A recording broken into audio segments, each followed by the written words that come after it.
That is what pleases God. My dear viewers, consistent loving corrections help children learn biblical truth, like self-discipline. God knew Abraham would raise godly children, and God blesses them.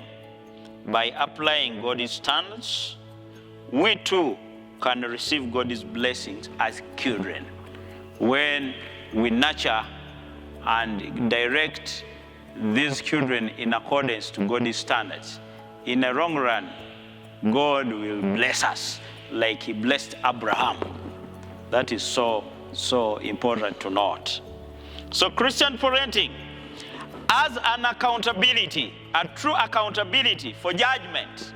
Earlier I told you that we must be judged. We are totally responsible for the behaviors of our kids. We are totally responsible because when these gifts are given to us, we are given a noble duty to bring them in a way that pleases God. We are held accountable for their deviant behaviors.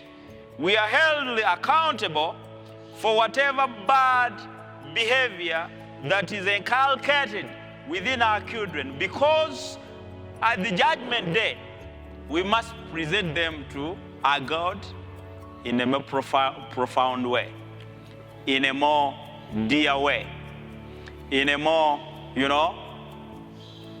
hardworking way, in a more sounding way, in a more clearer way, and above all, as righteous children who are fit to be part of the heavenly kingdom. That is so important. So children are gifts given to us by God. And as parents, they are part of our steward. They are part of our stewards. At the end of the time, we must give accountability. My dear viewers, I know you have kids. I know the society where you live, they are kids, but you are accountable. At the end of the time, you must give the accountability on how you directed these kids. That is so important to consider. We need to present, we need to be accountable on how we cared of them, parented them in accordance to the will of God. And in such a rotten and sinful world, it must be a routine work. It must be a routine work. Because in such a sinful and a rotten world, parenting, it must be a routine work. You don't go to holidays. You don't have holidays. It must be a day-to-day work. It must be a full-time work. Because if we tend to relax, then the world is taking it over. And when it takes over, as accorded this, is sinful and it is rotten, then even our children are going to rot within this sinful world. So let us take it as a full-time duty so that we can present them to God, so that we can give accountability in a more blessed and in a more, responsible way, so that at the end of the day, we may get blessings. So that is so imperative. We must endeavor to see that our children don't deviate from practicing a Christian life. Now, if you are a Christian parent, and you want your kid to be a Christian, then it comes to us, to be responsible in ensuring that they practice a Christian life. You're a parent. Do you go to church?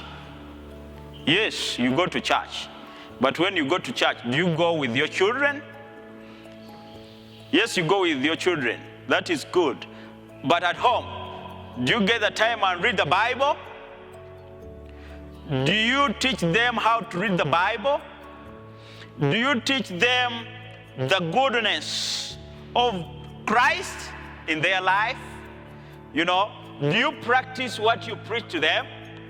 That will help them to fully sink into a Christian life, because you have practiced it, so they are going to practice it, and it is going to become their behavior.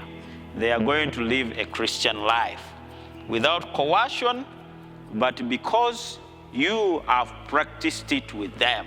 That is so important as parents. It is so imperative to come to our know that we have all sinned and deserve God's judgment. Since we are living in a sinful world, since sin took over this world, we sin and fallen short of God's glory. So in other words, we sinned and deserve God's judgment. God the Father sent his only Son to satisfy that judgment for those who believe in him. Jesus, the Creator and the eternal Son of God, who lived a sinless life, loves us so much that he died for our sin. If you want your children to live a Christian life, then you must teach them the essence of Christianity, that we sinned and we deserve judgment before our God. But because of God's love, he sent his only Son to come and die for us so that we can be set free. We can live a sinless life.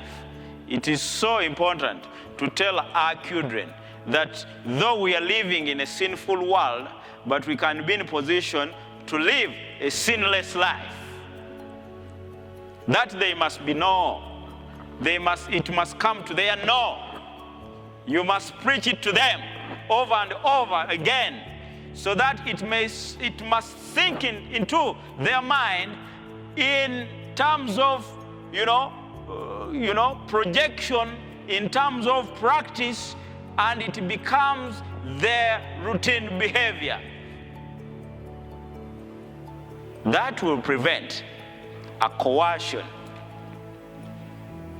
in telling them to live a Christian life, but they will live it by themselves, and this will glorify the name of God. That is so important. So, teach them of Jesus Christ, who lived a sinless life. Teach them how Jesus was human, was 100% human, and was 100% God. That is so important. Let them know that though they are human, but they can be able to practice and live a sinless life like Jesus Christ did. That is so paramounting. Love of Jesus, love of God to them. You need to preach to them the love of God. That the love of God led him to give a sacrifice for their life. And they must acknowledge it, and they have to embrace it. So that's how they may reflect on whatever you are teaching them, on whatever you practically do to them, so that they can live a Christian life. That is so important. Now, Christianity, as taught to our children, must reveal this. The three aspects, they are also important. That Jesus Christ took the punishment that we deserved because we sinned and we deserved judgment. When he took it, he died. He was buried. He was nailed at the cross. He was buried in the tomb. And the best thing of all, Jesus Christ resurrected back to life. Amen? They must know that.